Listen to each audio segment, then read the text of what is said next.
The American Red Cross reminds you to check the smoke alarms in your home monthly and to replace the batteries once a year. Checking your smoke alarm only takes a few moments and can provide life-saving protection for your family.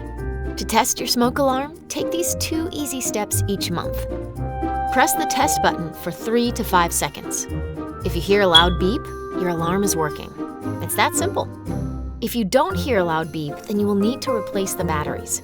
To change the batteries in your smoke alarm, remove the alarm. Take out the old battery. Replace the old battery with a new battery of the same type. Put the alarm back in place and test the alarm again. You should now hear a loud beep, indicating your alarm is working. If your home doesn't have a smoke alarm, install one today.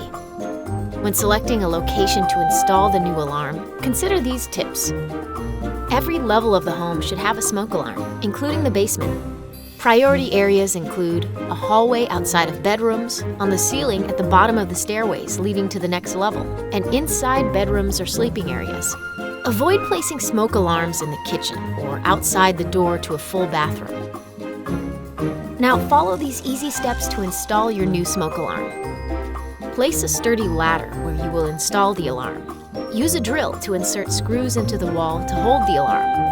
Note the installation date on the back of the alarm, then attach the alarm. Test the alarm to verify the alarm is working.